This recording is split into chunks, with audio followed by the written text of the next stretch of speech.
जय हिंद, जय भारत। मेरे दा खुदूस 24 न्यूज हक के आवाज से आइए देखते हैं आज की एक अहम खबर। अगले दिन एक घटना हुई 50 लाख के लूट मामले में सर क्या कुछ कार्रवाई हुई है? ये मल्लेपुर थाना क्षेत्र में 9 तारीख की रात करीब 9 बजे सूचना मिली कि वहां आंजन पुल के पास एक व्यवसायी से करीब 50 लाख रुपए की लूट की घटना हुई है।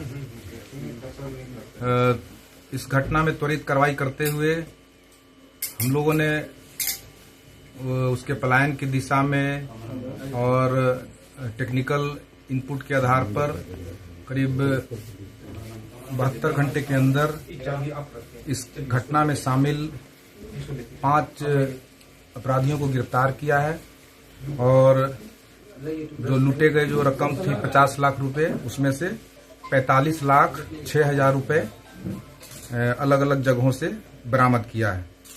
अभियुक्त द्वारा इस घटना में प्रयुक्त 2 बाइक को भी बरामद किया गया है तथा पिस्टल और जिंदा गोली बरामद किया गया। किस तरह का पिस्टल है सर? सब हैंडमेड है, क्या है, क्या है? ये अब अनुसंधान में आएगा। इसकी हम लोग अनुसंधान के क्रम में जांच करते हैं, उसके बाद हम लोग इसमें बता पाते हैं। ये 5 अलग अलग जगह का है सर या एक ही जगह का है? कहाँ का है, नाम भी सर बता देंगे? नहीं, सबसे आश्चर्य की बात यह है कि सभी लोग स्थानीय ही है। जैसे चंदन कुमार पिता बम सिंह मंजोस सिकंदरा का है, रवि ठठेरा पिता शंभू प्रसाद ये भछियार जो हम लोग का जमुई में मोहल्ला है वहां का है, कश्मीरी उर्फ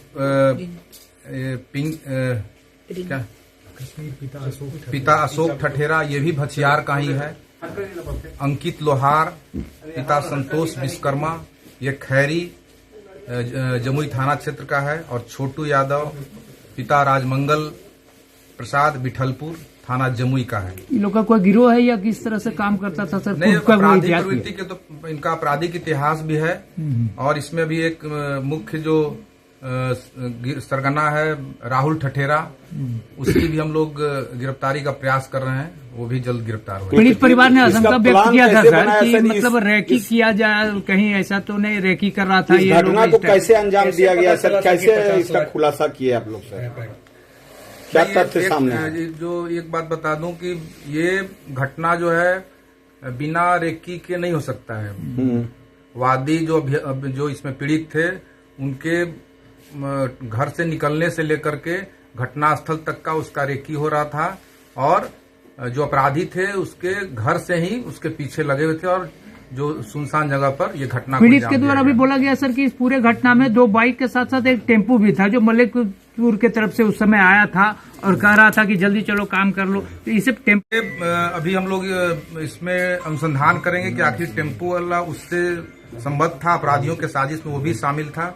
वो हम लोग अभी और उसमें अभी डिटेल बताना भी उचित नहीं है, उसमें हम लोग अनुसंधान के क्रम में। सर ये स्वर्ण आभूषण के मामले में बताया जा रहा है सर, स्वर्ण आभूषण कोई दूसरा भी व्यापारी था जो इसमें इन्वॉल्व है, उसकी क्या भूमिका थी सर?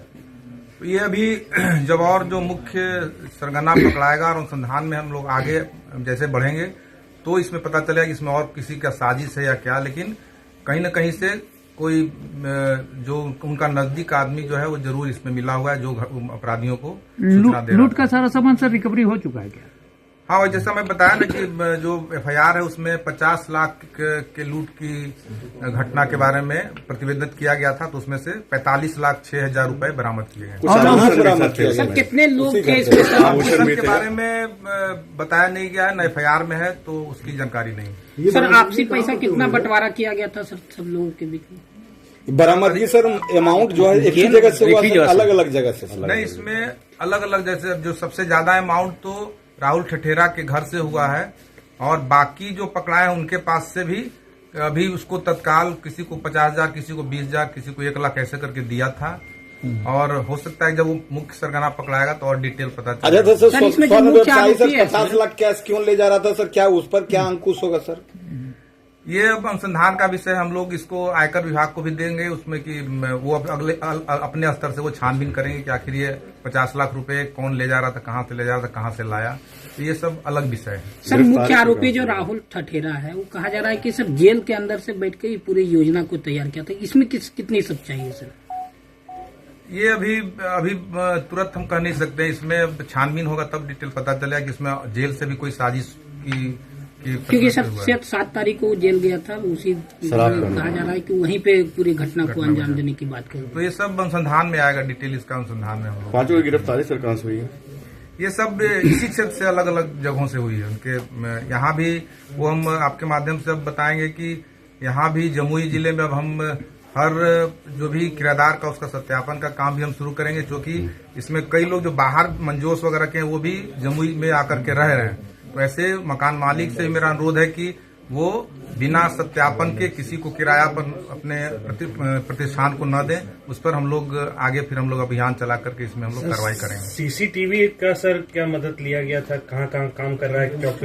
अनुसंधान में आप लोगों को सर कैसे आप लोग अनुसंधान किए सर? क्या उसमें सहायता? अनुसंधान जो है पुलिस का विषय है। इसमें हम लोग को ह्यूमन इंटेलिजेंस भी मिला, प्लस जो सीसीटीवी से जो आप बता रहे हैं, सीसीटीवी से मैंने समझिए कि 9 की घटना है, 10 की रात तक हम लोग कुछ नहीं था, लेकिन अचानक से जब और डिटेल में हम लोग गए तो 11 से हम लोग को इनपुट आना शुरू हो गया और 11 की रात तक हम लोग पूरा क्लियर हो गया। और 11 की रात और कल जो है हम लोग। लास्ट सवाल सर कि आंजन पुल जो लोहा पुल है वो हमेशा से सेंसिटिव एरिया रहा है और सुनसान इलाका, हालांकि वहाँ पर मल्लेपुर थाना भी स्थापित कर दिया गया है। आप देख रहे हैं 24 न्यूज हक की आवाज। आगे की अपडेट्स के लिए लाइक कीजिए, सब्सक्राइब कीजिए, लोगों के साथ ज्यादा से ज्यादा शेयर कीजिए। जय हिंद।